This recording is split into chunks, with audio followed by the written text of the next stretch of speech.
करने जा रहे हैं क्लास 6 की एनसीईआरटी विद ज्योग्राफी सब्जेक्ट।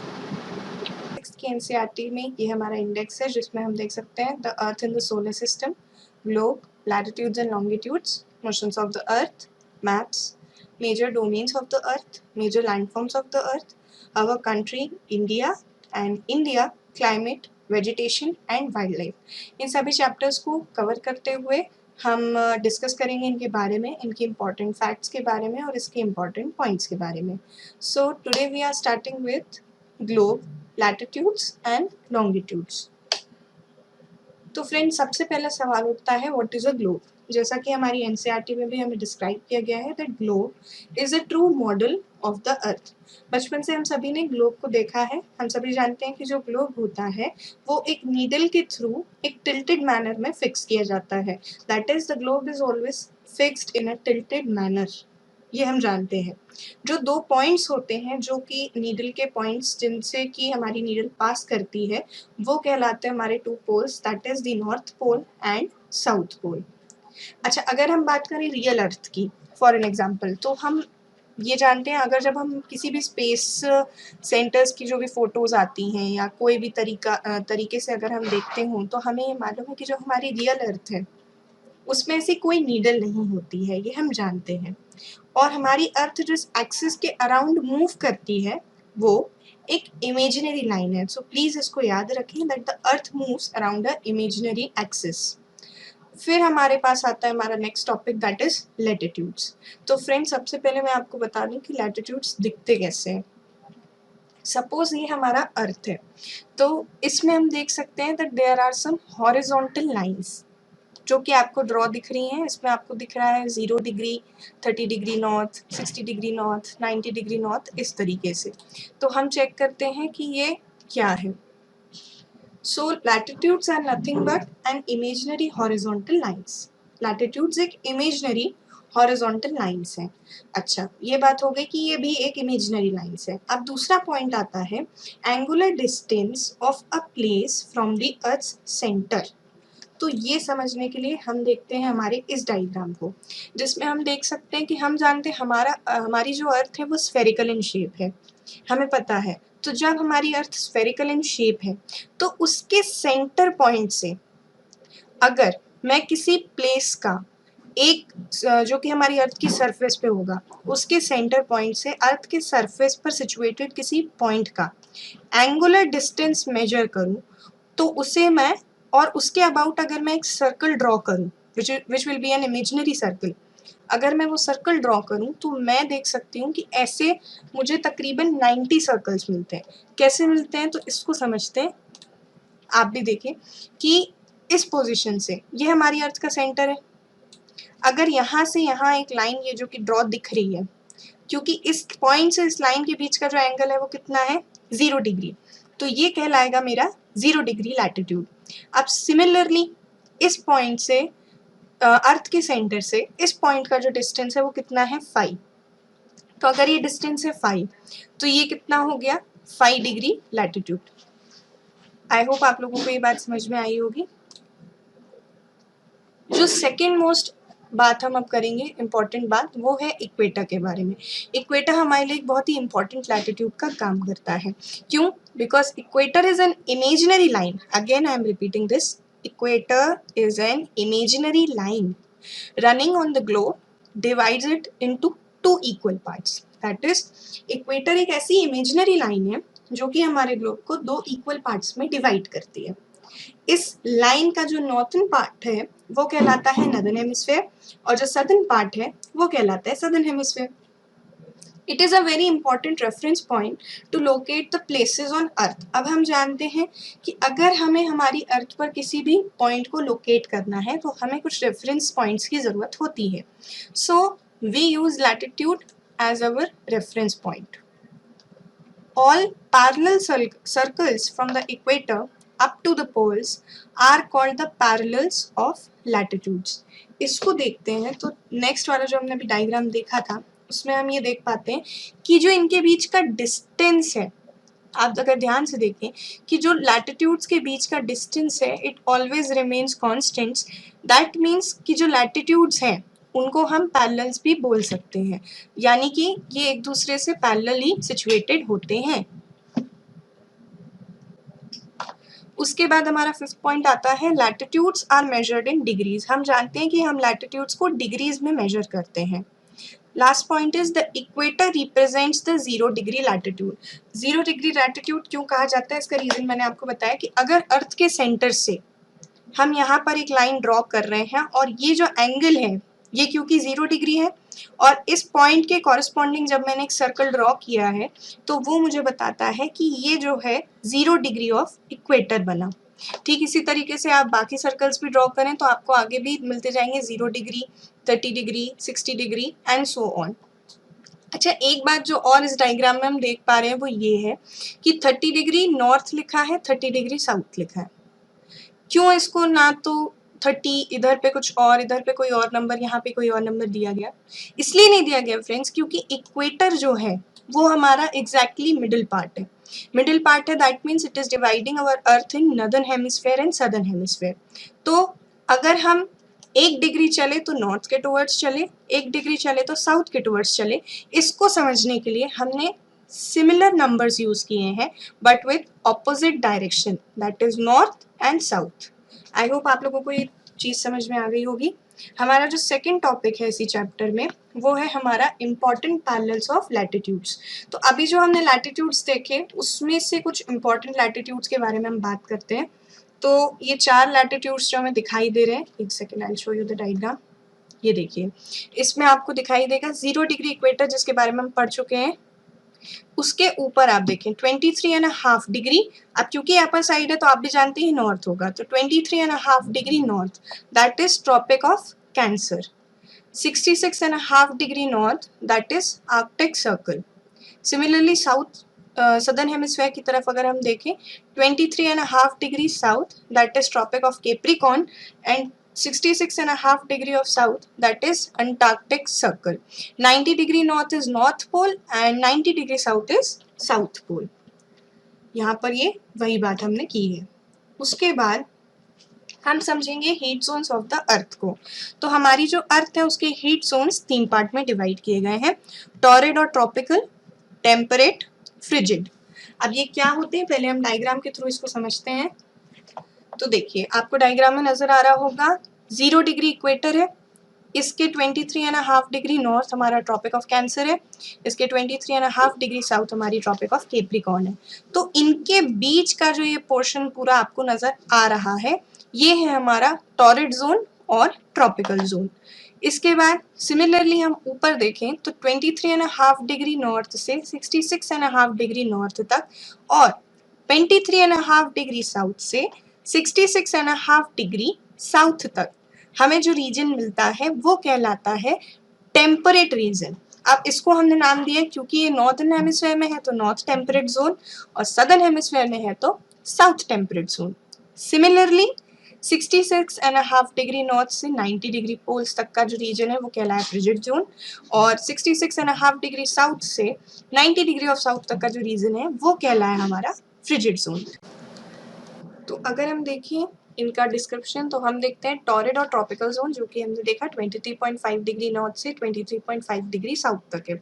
हम जानते हैं यहाँ पर that the midday sun is exactly overhead at least once a year on all latitudes in between the Tropic of Cancer and the Tropic of Capricorn. That हम ये कहना चाह रहे हैं कि जो Tropic of Cancer होगी और Tropic of Capricorn होगी वहाँ पर हमारा जो मिड डे सन है वो एग्जैक्टली ओवरहेड शाइन करता है सारे लैटिट्यूड्स पर। दैट मीन्स 23.5 डिग्री नॉर्थ से लेकर अगर 23.5 डिग्री साउथ तक मैं जितने भी लैटिट्यूड्स की बात करूंगी उन सभी लैटिट्यूड्स पर जो सन है वो वर्टिकली एक बार शाइन जरूर करेगा, ओवरहेड शाइन जरूर करेगा। सेकेंड पॉइंट ये आता है that this area receives the maximum heat. अब भाई सिंपल सी बात है कि अगर जो सन है वो हमारी अर्थ के साथ वर्टिकल एग्जैक्टली ओवरहेड शाइन कर रहा है, यानी कि जो एंगल है जो एग्जैक्टली परपेंडिकुलर सनरेज इस पर पड़ रही है हमारी अर्थ की सरफेस पर वो क्या करेंगी, ज़्यादा इंटेंसिटी से पड़ेंगी। अब ज़्यादा इंटेंसिटी से पड़ेंगी मतलब ज़्यादा एनर्जी देंगी। सो एनर्जी का यहाँ पे मतलब ये हो रहा है कि इसकी वजह से यहाँ पर मैक्सिमम हीट ऑब्जर्व की जाती है, इसलिए इस रीजन को हीट सरप्लस रीजन कहा जाता है। इस बात को ध्यान रखें कि जो हमारा टॉरिड या ट्रॉपिकल जोन है वो हमारी अर्थ का हीट सरप्लस रीजन है। और टॉरिड और ट्रॉपिकल जोन कितनी रेंज में आता है? बिल्कुल सही कह रहे हैं आप, 23.5 नॉर्थ से 23.5 साउथ तक। सेकेंड रीजन जो हमने देखा वो देखा है temperate zone, that is 23.5 degree north to 66.5 degree north and 23.5 degree south to 66.5 degree south. अच्छा, यहाँ पे क्या होता है that the midday sun never shines overhead on any latitude beyond the Tropic of Cancer and the Tropic of Capricorn। इसको समझते हैं। देखिए हमारा जो डायग्राम हमने देखा था ये वाला, इसमें हमने देखा था कि अगर हमारे ये जो अर्थ है इस पे आपको दिख रहा है अलग अलग लैटिट्यूड्स जो हम देख पा रहे हैं, तो यहाँ से यहाँ तक की बात तो हमें समझ में आई कि ट्रॉपिक ऑफ कैंसर और ट्रॉपिक ऑफ कैप्रिकॉर्न, इनके बीच में क्योंकि अगर सन यहाँ पे कहीं सनरेज आती हैं तो चलिए यहाँ से पड़ने वाले जो एंगल्स होंगे इतने ज़्यादा परपेंडिकुलर सनरेज देंगे कि यहाँ का जो रीजन है ये हीट सरप्लस हो जाएगा। अब इसके बाहर की अगर मैं बात करूँ, इसके बाहर वाले रीजन में क्या हो रहा है कि जो सन रेज हैं वो स्लैंटिंग है, स्लैंटिंग एंगल से इस पर आ रही है। दैट मीन्स कहीं ना कहीं जितनी इंटेंसिटी से सन रेज इस रीजन को कवर कर पा रही थी ऊपर वाले रीजन पर नहीं पहुंचेंगी। अब ऊपर वाले रीजन पर अगर उतनी इंटेंसिटी से सन रेज नहीं पहुंचेंगी तो क्या होगा? सिंपल सी बात है कि अगर उतनी इंटेंसिटी से सन रेज नहीं पहुंच रही तो वहां पर उतनी हीट भी नहीं होगी, यानी कि ये जो रीजन होगा ये मॉडरेट हीट वाला होगा, ना ज़्यादा कम हीट होगी ना ज़्यादा हीट होगी। जो हमारा थर्ड रीजन हम पढ़ते हैं वो हम देखते हैं फ्रिजिड जोन। फ्रिजिड जोन में हमने बताया 66.5 degree north to 90 degree north and 66.5 degree south to 90 degree south. अब उसी डायग्राम से हमको ये भी बात समझ में आई थी कि अगर यहाँ पर कहीं हमारा जो आर्कटिक सर्कल और एंटार्क्टिक सर्कल यहाँ नीचे है इसकी हम बात करें, यहाँ पर जब सनरेज पड़ेंगी तो एंगल एकदम ही कम हो जाना है, बहुत ही स्लैंटिंग होना है। बहुत ही स्लैंटिंग होना है मतलब क्या होगा कि यहाँ पर जो सन रेज है वो बहुत ही फीबल इंटेंसिटी, बहुत ही कम इंटेंसिटी की पड़ने वाली है। तो भाई कम इंटेंसिटी की पड़ेंगी मतलब टेम्परेचर भी कम रहेगा और हीट भी कम रहेगी, इसीलिए its rays are always slanting and it provides less heat to this area. It is a very cold area। और यहाँ की जो एक और बात हमको ध्यान रखनी है वो ये याद रखनी है that the sun does not rise much above the horizon। यहाँ पर जो सन होता है वो कभी भी होराइजन के अबव राइज नहीं करता। हमारा सेकेंड टॉपिक आता है लॉन्गिट्यूड्स का। अभी तक हमने लैटिट्यूड्स देखे हैं, आई होप आप लोगों को क्लियर हो गया होगा कि आपको लैटिट्यूड्स में 0 degree equator, 23.5 degree north Tropic of Cancer, 66.5 degree of north Arctic Circle, 23.5 degree of south is Tropic of Capricorn and 66.5 degree of south is Antarctic Circle. हमारा जो नेक्स्ट टॉपिक है वो है लॉन्गिट्यूड्स। तो सबसे पहले आप ये देख लीजिए कि लॉन्गिट्यूड्स कुछ इस तरीके के दिखाई देते हैं। सिंपल सी बात है, अगर लैटिट्यूड्स नाम से ही समझ सकते हैं, एक कोडिंग भी बना लेते चलिए कि लैटिट्यूड्स है दैट मीन्स प्लेटे हुए, so it will be horizontal. और क्योंकि यहाँ पर वर्टिकल लाइंस दिखाई दे रही हैं तो हमने इनका नाम रखा है longitudes because they will be quite long. तो आप देख सकते हैं कि यहाँ पर हमको 0 डिग्री सेम उसी तरीके से जैसे एक 0 डिग्री इक्वेटर हमने लिया था, एक 0 डिग्री की प्राइम मेरिडियन ली हुई है। अब इसका कॉन्सेप्ट क्या है वो समझते हैं। तो देखिए लॉन्गिट्यूड्स में हम देखते हैं that to find out how far east और west these places are from a given line of reference running from the north pole to the south pole। भाई हमारे पास जो लैटिट्यूड्स थे उनकी मदद से हमने अर्थ को 2 हेमिस्फेयर में डिवाइड किया, that was the northern hemisphere and the southern hemisphere. तो भाई ये तो पता चल गया कि जो पॉइंट है या तो वो नॉर्थ में है या तो वो साउथ में है, ठीक है। लेकिन अब इस पूरे नॉर्थ के जो हेमिस्फेयर है उसमें कहाँ है ये कैसे पता करें? तो इसको पता करने के लिए हमने एक और कॉन्सेप्ट लाया जो कि है लॉन्गिट्यूड्स का कॉन्सेप्ट। यहाँ पे हम क्या करते हैं, एक लॉन्गिट्यूड के बाद हमारा जो अर्थ है वो डिवाइड हो जाता है ईस्टर्न हेमिस्फेयर और वेस्टर्न हेमिस्फेयर में। तो इस तरीके से फिर हम बता पाते हैं कि चलिए अगर नदर्न हेमिस्फेयर में भी है तो नदर्न हेमिस्फेयर के ईस्टर्न पार्ट में है, और अगर सदर्न हेमिस्फेयर में है तो सदर्न हेमिस्फेयर के ईस्टर्न पार्ट में है या वेस्टर्न पार्ट में है। तो these lines of references are called the meridians of longitudes. In reference lines को हम कहते हैं meridians of longitudes. The distances between them are measured in degrees of longitude. Similarly, जिस तरीके से हम वहाँ पर भी हमारे latitudes को degrees में measure कर रहे थे, यहाँ पर भी हम इन्हें degrees में ही measure करेंगे. Each degree is further divided into minutes and minutes are divided into seconds. ये कॉन्सेप्ट जो है ये टाइम कैलकुलेट करने में हमारी बहुत मदद करता है। किस तरीके से करता है ये अभी हम हमारे आगे वाले टॉपिक में समझने वाले हैं। Semi circles and the distance between them decreases towards the pole. अब देखिए एक बात आप ध्यान से देखें कि इसी ग्लोब में हमें दिखाई दे रहा है ये है हमारे लैटिट्यूड्स। लैटिट्यूड्स के बीच का जो डिस्टेंस है मैंने आपको बताया था इट ऑलवेज रिमेन्स कांस्टेंट, यानी कि जो लैटिट्यूड्स होते हैं वो पैरेलल टू ईच अदर होते हैं, इसलिए इनको पैरेलल्स भी बोला जाता है।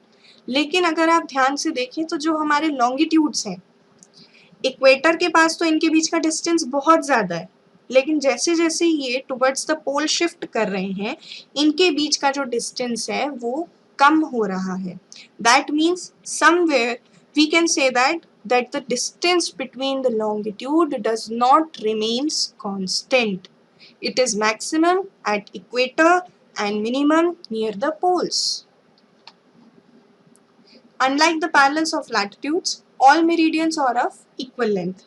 अब इस पॉइंट को देखिए, इस पॉइंट में हम समझें तो हम देख पा रहे हैं कि चलिए लैटिट्यूड्स के बीच का डिस्टेंस तो सेम है, मतलब वो कहीं भी चेंज नहीं हो रहा, पैरेलल टू ईच अदर है। लेकिन जिस पॉइंट्स को लोकेट करके अगर हमने कोई लैटिट्यूड खींचा है तो जैसे जैसे हम टुवर्ड्स द पोल शिफ्ट हो रहे हैं हमारे जो लैटिट्यूड्स के सर्कल हैं उनका साइज भी कम होता जा रहा है, ये हमको दिख रहा है। लेकिन अगर बात करें लॉन्गिट्यूड्स की तो आप भी देख पा रहे हैं कि इस डायग्राम में कहीं भी लॉन्गिट्यूड्स की जो लेंथ है उसमें कोई भी चेंज ऑब्जर्व नहीं किया गया। दैट मीन्स कि लैटिट्यूड्स का डिस्टेंस कांस्टेंट रह सकता है, लेंथ नहीं, लेकिन लॉन्गिट्यूड्स की लेंथ कांस्टेंट रहती है, डिस्टेंस नहीं। आई होप आप लोगों को ये बात समझ में आई होगी। अब चलिए एक पॉइंट उठता है कि जो हमारा 0 डिग्री इक्वेटर है उसको हमने 0 डिग्री इसलिए माना क्योंकि उसने हमारी अर्थ को 2 इक्वल हेमिस्फेयर्स में डिवाइड किया है। लेकिन ऐसा क्या रीजन है कि 0 डिग्री प्राइम मेरिडियन को ही हमने 0 लिया?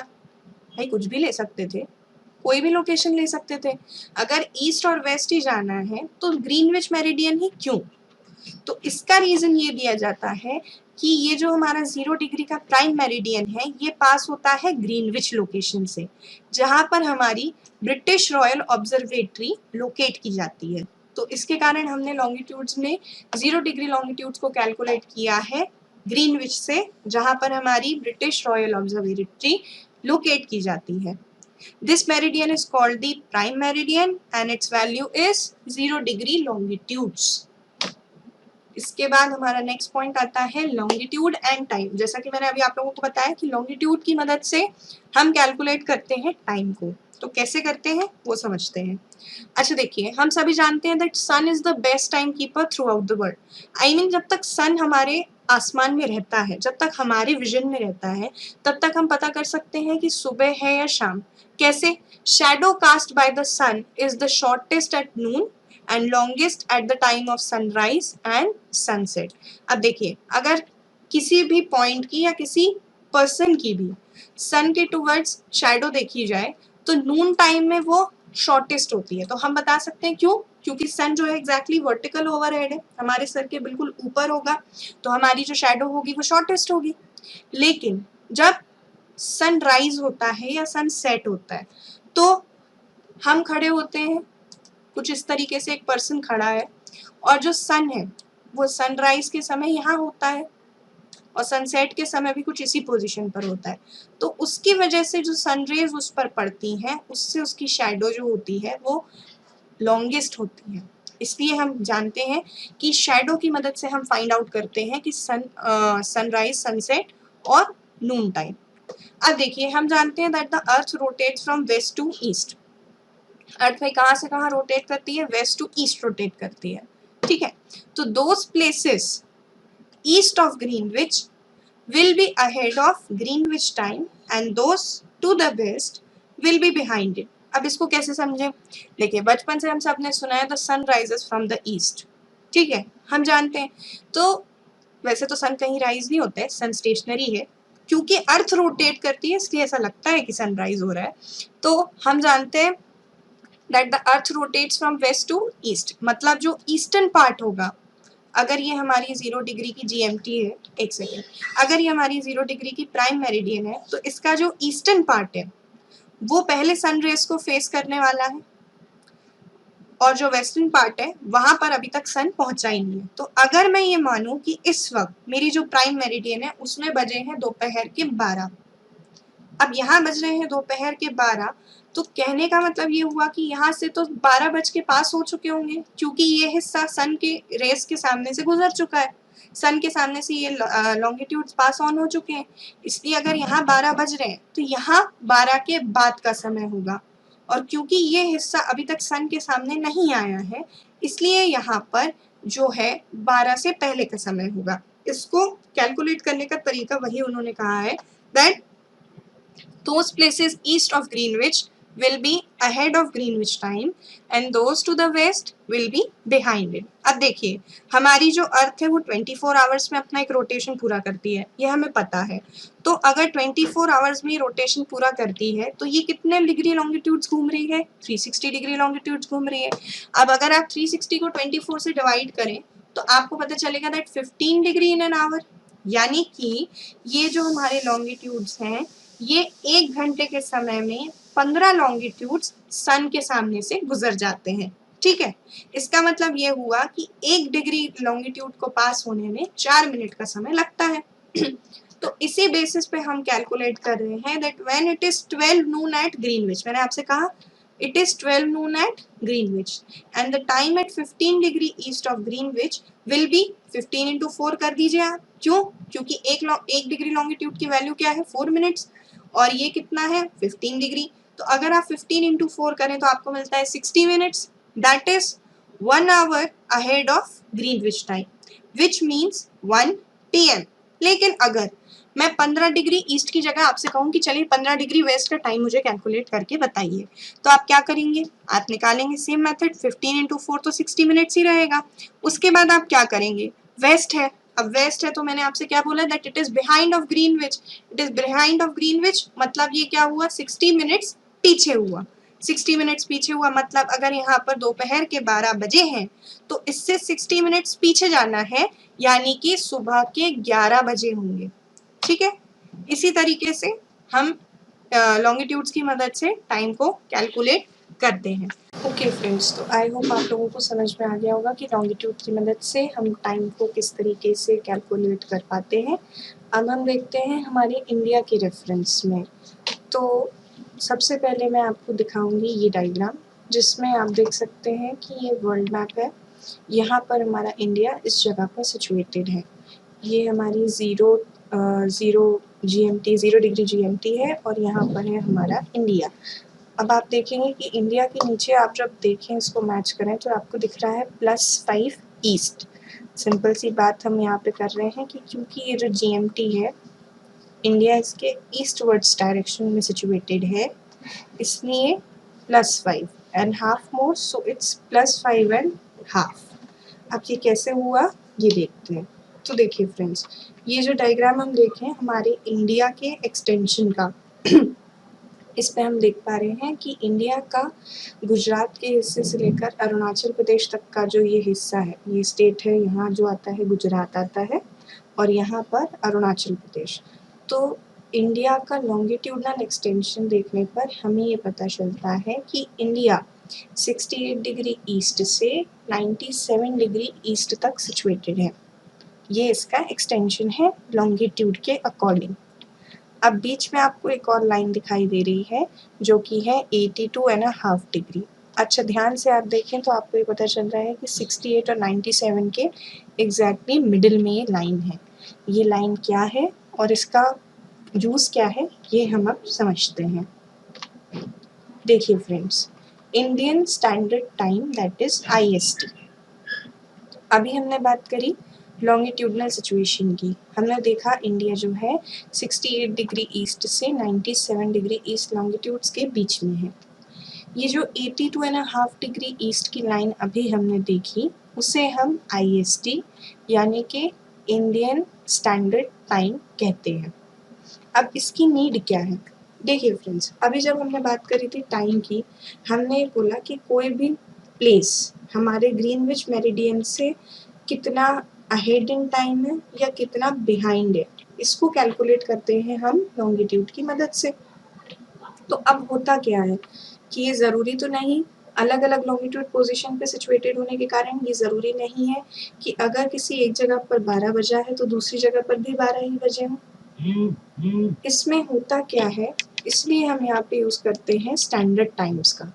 स्टैंडर्ड टाइम जनरली इसकी नीड हम देते हैं due to expansion of a country in different longitudes. अब जैसे इस डायग्राम को देखें रशिया की बात करते हैं। यहाँ जो ऊपर का हिस्सा है ये पूरा रशिया का है।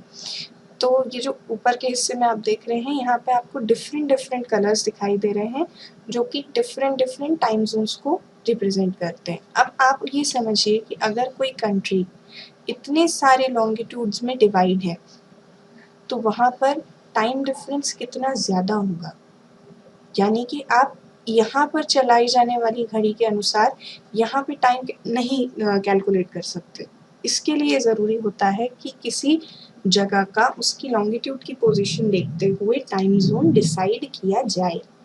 तो हमारे इंडिया के केस में हमने क्या देखा कि क्योंकि इंडिया का एक्सपेंशन है 68 डिग्री ईस्ट से 97 डिग्री ईस्ट तक का, तो इसके जस्ट मिडिल में जो लाइन हमने ली है, जस्ट मिडिल में हमारी IST यानी कि इंडियन स्टैंडर्ड टाइम लिया है जो कि है 82.5 डिग्री ईस्ट।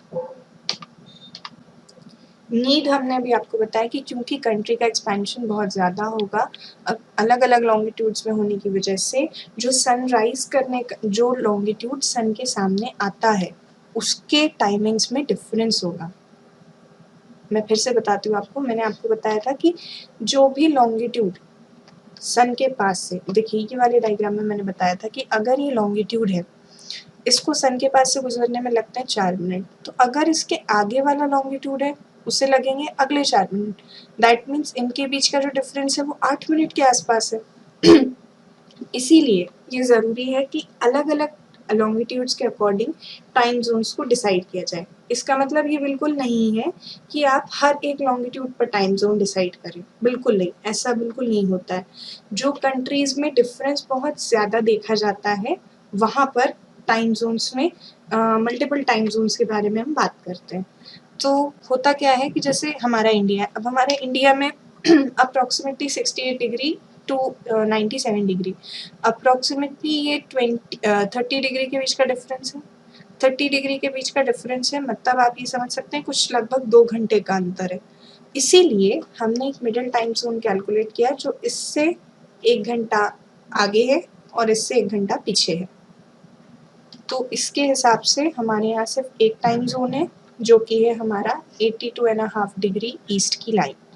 अब 82.5 डिग्री ईस्ट की जो लाइन है वो 5 hours and 30 minutes ahead of GMT है।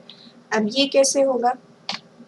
हमने कैलकुलेट क्या किया था, आप फिर से ध्यान देंगे कि हमने यहाँ पे कैलकुलेट किया था कि 15 डिग्रीज जो है वो 1 आवर बनता है और 1 डिग्री इन 4 मिनट्स। तो 82 डिग्री एंड 30 मिनट्स यानी कि 82.5 डिग्री है। अब अगर आप इसको मल्टीप्लाई करें और सॉल्व करें तो आएगा 5 hours and 30 minutes ahead of GMT। Ahead क्यों? क्योंकि ईस्ट है। तो हमारी जो इंडियन स्टैंडर्ड टाइम है वो आती है 5 hours and 30 minutes ahead of GMT। यानी कि अगर इस GMT पर दोपहर के 12 बजे हैं तो हमारे यहाँ +5:30 यानी कि शाम के 5:30 बजे होंगे, और अगर यहाँ पर रात के 12 बजे हैं तो हमारे यहाँ पर सुबह के 5:30 बजे होंगे। अलग अलग टाइम जोन्स के बारे में जैसे मैंने आपको बोला कि अगर कोई कंट्री है जिसका बहुत ज़्यादा एक्सपेंशन है तो वो अलग अलग टाइम जोन रखेगी। उसी में एक कंट्री आती है रशिया, जिसके खुद के 11 स्टैंडर्ड टाइम जोन्स हैं। कोई भी country more than 1 time zones रख सकती है, लेकिन ये बात इस पर डिपेंड करती है कि उसका लॉन्गिट्यूडनल एक्सपेंशन क्या है। अब अगर हम बात करें श्रीलंका की, आप देखिए यहाँ पर अगर वर्ल्ड मैप में आप देखोगे ये हमारा इंडिया है, ये श्रीलंका है। अब क्या आप बता सकते हो श्रीलंका की पोजीशन देखिए, क्या आपको लगता है कि उसके पास ज़्यादा टाइम ज़ोन्स होने चाहिए? बिल्कुल सही जवाब, नहीं होने चाहिए, कोई ज़रूरत ही नहीं है क्योंकि उसका एक्सपेंशन उतना है ही नहीं। तो आई होप आप लोगों को ये मल्टीपल टाइम ज़ोन्स का जो फैक्टर है ये समझ में आया होगा। इसी के साथ हमारा ये चैप्टर खत्म होता है। नेक्स्ट वीडियो में मैं आपके लिए लेकर आऊँगी इसी एनसीईआरटी का अगला चैप्टर। Thank you.